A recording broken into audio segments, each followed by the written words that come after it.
Adapun masalah kekafiran mereka, kafir itu maknanya adalah tidak masuk wilayah Islam imannya Nabi Muhammad. Kalau kurang jelas ayat yang selama ini dihafal oleh anak-anak kecil, lam yakunil ladzina kafaru min ahlil kitab. Lah, ahlil kitab masuk kafaru kok. Kok enggak bisa, kayaknya enggak hafal ayat pendek ini ya, enggak usah jauh-jauhin anak yang. Mereka keluar sudah jelas. Orang di luar Islam tidak berhak mendapatkan surganya Nabi Muhammad SAW. Kita punya iman. Adapun kalau mereka punya khayalan hayal surga, urusan agama itu masing-masing. Dan kita pun tidak boleh mencaci mengolok, enggak ada. Tapi keyakinan kita, surga Allah Subhanahu wa taala hanya untuk orang yang beriman kepada Allah dan umat Nabi Muhammad di zaman ini. Dan sebelum Nabi Muhammad memang belum ada Nabi Muhammad, ya ikut nabinya dong. Nabi Musa punya pengikut, dan pengikutnya yang masuk surga yang percaya Nabi Musa, yang ikuti Nabi Musa. Nabi Isa pun yang ikuti Nabi Isa. Karena agama Nabi Musa dengan Nabi Isa dengan Nabi Muhammad adalah sama, tidak ada perbedaannya. Makanya kalau ada orang yang mengatakan orang yang mengakui Tuhan selain Allah kok masih punya keselamatan, punya surga, dia murtad. Tidak usah dilakukan nilainya. Murtad. Awas, hati-hati. Ini yang dibahas ini, murtad. Bahaya sekali, sehingga orang nanti mengatakan, kalau begitu aku tidak perlu lagi masuk Islam, sudah punya surga juga, ngapain? Bahaya banget, jangan dianggap remeh kalimat itu. Biarpun itu diucapkan oleh katanya Ustadz gede, jubahnya imamahnya lebih gede dari yang saya pakai. Pas, hati-hati. Ini masalah keimanan, saya harus tegas begitu. Terserah siapa yang ngomong itu, kata ini keyakinan. Tidak tahu siapa orangnya, saya tidak paham. Harus hati-hati. Murtad yang mengatakan semacam bahaya, itu keimanan. Dan kalau kita mengatakan orang di luar Islam tidak masuk surga, ini bukan penodaan, mereka berdua mengatakan yang sama kok. Kenapa kok pusing banget itu orang? Itu biasanya orang yang pengen berbuat sahabat, pengen merangkul semuanya, merangkul orang luar Islam, mencekik saudaranya sendiri. Itu orang. Ada Islam ngaco di akhir zaman itu. Islam ngaco, ngaku Islam tapi ternyata pemikirannya adalah di luar Islam.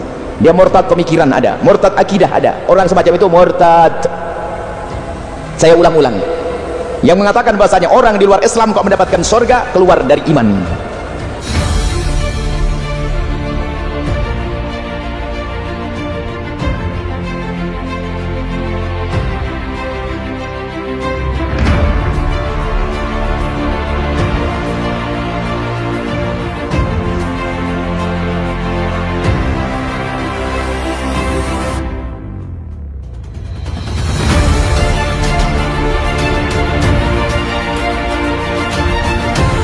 Ini masih tentang Syiah, Pak. Oh. Ya, Syiah. Karena Bapak menulis lagi tentang Syiah. Iya. Terutama ini Bapak tentang penyebar Syiah gitu. Nah, yang menarik ini Pak, ketika wali kota Bandung yang meresmikan Tugu Anas itu, justru banyak reaksi negatif, terutama dari rezim, Pak. Dari rezim misalkan dari Menteri Agama. Iya. Menteri Agama justru mereka sepertinya sinis gitu ya. Demikian juga dari Denny Siregar seperti itu. Nah, ini menurut Bapak dengan sebelum ke Syiah itu, dengan Tugu ini kira-kira simbol makna apa yang bisa dibaca? Ya, sebetulnya itu gedung, Pak ya. Gedung dakwah. Oh, gedung dakwah. Gedung dakwah Anas gitu. Aliansi Nasional Anti Syiah. Memang perkumpulan Anas gitu ya. Tapi memang itu ada kepanjangannya gitu. Anas itu ada kepanjangannya. Aliansi Nasional Anti Syiah. Oh iya. Memang berkomitmen seperti itu, gitu. Ya. Seperti anti korupsi, anti narkoba, gitu kan, anti perbuatan yang buruk. Gitu. Jadi komunitas atau perkumpulan ini meyakini bahwa Syiah itu adalah perbuatan buruk, bahkan merujuk pada putusan MUI itu pusat bahwa Syiah ini sesat, gitu ya. Jadi elemen-elemennya sesat, gitu. Elemen seperti meragukan originalitas Quran, itu ya, iman rukun Islam yang berbeda dengan Ahlussunnah wal Jamaah yang dipahami oleh kita sebagai umat Islam. Kemudian soal kemaksuman imam, imamah, nikah mut'ah, gitu. Itu sesat-sesat semua itu, haram-haram, gitu kan. Sehingga perbuatannya mungkar. Syiah ini adalah kegiatan pemahaman yang sesat dan mungkar. Makanya kita anti, gitu. Jadi harus anti pada yang mungkar. Itu hal yang biasa saja gitu. Hanya bagi kelompok-kelompok yang sok toleran gitu kan, kebinekaan, kemajemukan gitu kan. Jadi semuanya itu dianggap nggak boleh ada anti gitu. Nah itulah yang memanfaatkan gitu. Yang sebetulnya mereka tidak paham bahaya Syiah, Pak, gitu. Kalau menurut saya mah dia tidak paham bahaya Syiah. Bagi akidah umat Syiah itu berbahaya. Ya bagaimana tidak berbahaya?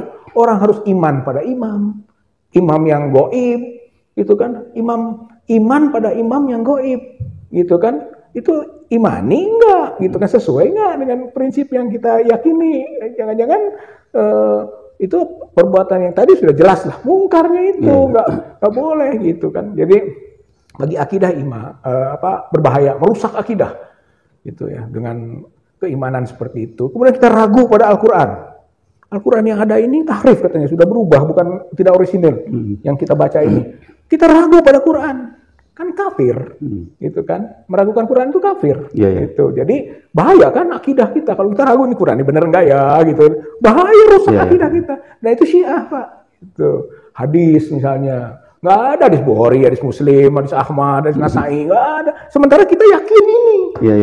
Akhirnya kan iman kita rusak, Pak, kalau kita meragukan hadis sahabat, gitu kan? Abu Bakar Siddiq sebagai sahabat Nabi terdekat, dihormati, dimuliakan, dijamin masuk surga, tapi dikecam, gitu kan? Diragukan, gitu kan? Bahwa ia adalah orang yang diridhoi oleh Allah, diragukan, kan rusak akidah kita, Pak. Gitu. Belum istri Nabi, gitu kan? Siti Aisyah, gitu kan? Dijelekin, gitu kan? Dianggap serong dan sebagainya lah, hal yang tidak berdasar nas yang mensucikannya, gitu kan? Berarti kalau kita ikut pada cara pandang begitu, rusak akidah kita. Nah, gitu. Jadi berbahaya Syiah ini. Di samping juga Syiah itu berbahaya bagi Negara Kesatuan Republik Indonesia.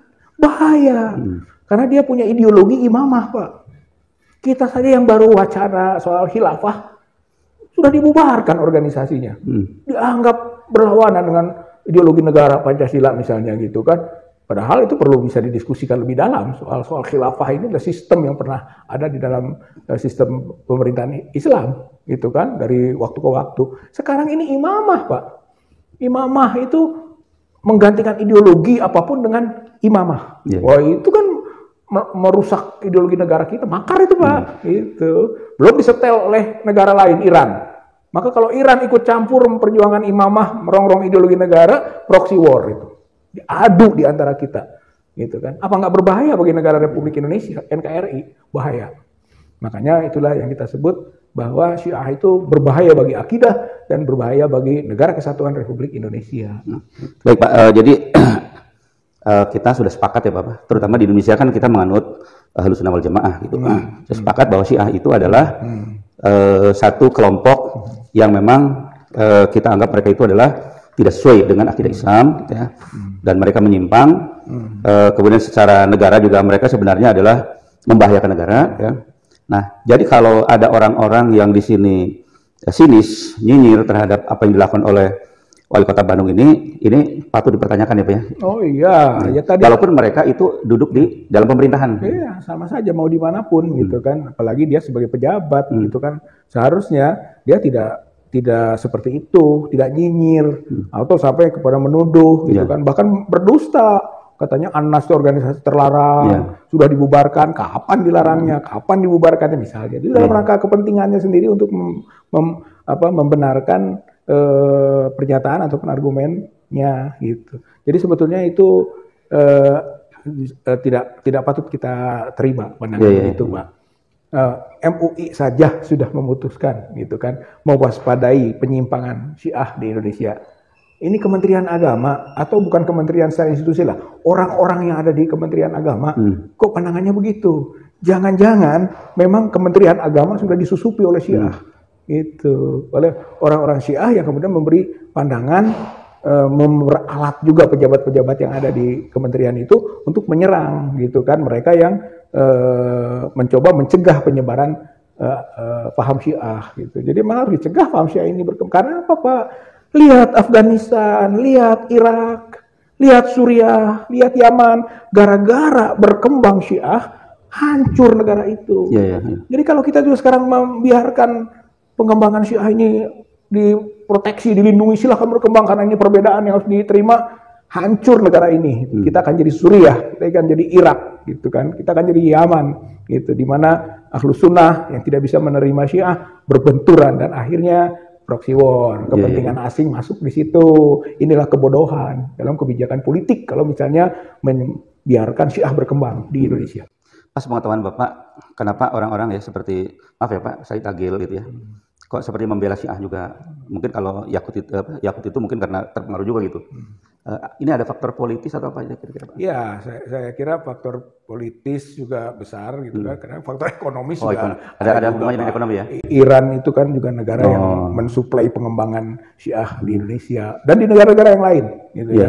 Kalau sudah Iran ikut ya, kita punya Iran Corner gitu kan, ICC juga ada ya, sentral kebudayaan Iran. Tapi sebetulnya itu adalah kepanjangan tangan negara Iran di Indonesia gitu kan, untuk melindungi perkembangan, dan dia melakukan lobby-lobby itu, lobby-lobby kepada pejabat-pejabat politik gitu kan, kepada penentu-penentu kebijakan. Nah, lobby itu bisa lobby kekuasaan gitu kan, dengan imbal balik kekuasaan, dukungan, atau mungkin juga dengan uang kan gitu. Itu bagian dari alat lobby gitu Pak. Nah, oleh karenanya kalaupun ada tadi pejabat ataupun mereka yang punya pandangan negatif gitu kan terhadap upaya untuk menahan perkembangan Syiah di Indonesia ini, ya patut diduga dan patut dicurigai. Dan itulah akhirnya juga cara pandang pemerintah kita dalam konteks keagamaan. Apakah memang betul berpihak pada Ahlus Sunnah wal Jamaah, atau memang pemerintah ini tidak mau Ahlus Sunnah wal Jamaah, gitu kan, ingin ada paham lain yang bisa mengimbangi Ahlus Sunnah wal Jamaah. Nah ini beberapa cendekiawan gitu kan, atau mungkin seperti tadi yang disinggung namanya itu, bisa terpengaruh Pak oleh cara pandang seperti itu gitu kan. Malah aneh kalau Pak Said Agil Siraj ini pro Syiah waktu itu ya, nggak tahu sekarang ya. Waktu itu kemudian menyerang Wahabi, padahal disertasinya dia habis-habisan memuji-muji Wahabi pada waktu di Saudi gitu. Jadi itu konteks Pak Said Agil ya, dahulu. Nggak tahu sekarang, yang mudah-mudahan tobat karena sudah tidak jadi ketua umum lagi. Ya Pak, yang terakhir Pak, dengan rezim ini seperti memberi angin kepada Syiah, itu seberapa bahaya Pak? Ya saya kira rezim ini memberi angin kepada kaum sekuler gitu Pak, memberi angin kepada kaum kapitalis, termasuk Yahudi kan? Termasuk Yahudi, komunis gitu kan, termasuk Syiah ini diberi angin semua. Sementara masyarakat rakyat yang sudah nyaman dengan keadaan yang seperti tadi berpegang teguh pada paham Ahlus Sunnah wal Jamaah, sudah nyaman, diganggu. Kita yang sudah berorientasi ekonomi kerakyatan, ayo dibawa ke kapitalisme, gitu kan. Sudah ideologi jelas Pancasila, gitu kan. Sudah komitmen bersama, anasir-anasir komunis mulai merongrong dan menggerogoti, gitu kan. Itu semuanya diberi peluang. Nah, ini bahaya Pak, gitu. Kenapa juga tadi? Karena kita tidak punya kepemimpinan yang kuat. Nggak kuat, pemimpin kita itu lemah, gampang dipengaruhi, gitu, oleh banyak kepentingan-kepentingan. Dan dia ikut yang penting mah dirinya saja aman, dan dirinya saja sejahtera. Dan dirinya saja bisa didukung 5 periode, misalnya, gitu Pak. Jadi karena faktor-faktor itu, gitu. Jadi lemahnya kepemimpinan ini dampaknya kemana-mana Pak ya? Dampak buruknya kemana-mana gitu.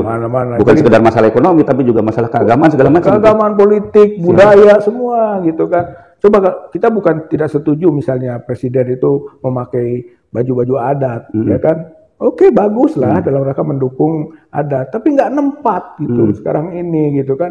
Gimana acara-acara kenegaraan, acara yang formal, pakailah yang formal. Tapi begitu acara-acara yang memang berorientasi pada budaya, silahkan pakai budaya. Ini enggak gitu. Nah itu kan sebetulnya sedang memancing-mancing gitu, sedang melakukan suatu hal yang menunjukkan kelemahan kebijakan di dalam menggalang solidaritas kebangsaan. Itu. Jadi bahasanya ini demi kebangsaan, tapi sebenarnya itu sedang memecah belah. Ya betul, itu memecah belah, dan yang saya khawatir itu ada unsur saranya Pak itu. Jadi mengejek kepada etnis tertentu Pak itu. Bisa jadi kan dia mengangkat satu etnis lain kan merasa tersisihkan gitu kan. Atau etnis diangkat, agama yang dilemahkan gitu kan, atau etnis diadukan dengan agama. Itu kan komunis Pak, kayak begitu tuh gitu kan, yang mengadu domba gayanya, fitnah, adu domba gitu kan, atau belah bambu. Mengangkat satu, injek yang lain, gitu. Nanti yang diangkat diinjek juga, gitu, pecah lagi. Itu namanya politik belah bambu. Nah, itu satu paket tuh, gitu, menghalalkan segala cara itu ada politik belah bambu, politik fitnah, politik adu domba, itu kan satu paket yang disebut tadi al-ghayah tubariru al-wasilah. Jadi menghalalkan segala cara untuk satu tujuan. Nah tujuannya kekuasaan. Itu yang paling buruk gitu Pak. Jadi kekuasaan itu bukan amanah yang harus ditunaikan, tapi kekuasaan itu dipegang untuk memperbesar kekuasaan gitu. Jadi power aggrandizing namanya, memperbesar kekuasaan. Akhirnya otoriter, akhirnya etatisme, akhirnya l'état chez moi, aku adalah negara gitu. Jadi negara itu aku. Nah ini bahaya Pak. Baik Pak, terima kasih sahabat sekalian. Kita selama ini tetap berpijak kepada fatwa Majelis Ulama ya, yang tidak membolehkan Syiah itu untuk berkembang di Indonesia ya. Bagi rezim yang sekarang ini seperti memberikan angin ya, mudah-mudahan ini bisa berpikir ulang ya, karena Syiah itu bukan sekedar bahaya secara agama, secara akidah, tetapi justru akan membahayakan negara. Nah, tadi yang sudah dicontohkan bagaimana hancurnya Suriah, Irak, kemudian Yaman dan lain-lain itu karena apa? Di situ Syiah ikut terlibat di dalamnya itu. Mudah-mudahan ini jadi pelajaran dan kita tetap berkomitmen untuk tetap dalam ahli sunnah wal jamaah. Sampai jumpa di kesempatan yang lain. Terima kasih. Kita berharap mudah-mudahan kita senantiasa diberikan kesehatan hingga kita akan bertemu kembali. Terima kasih. Assalamualaikum warahmatullahi wabarakatuh. Waalaikumsalam warahmatullahi wabarakatuh.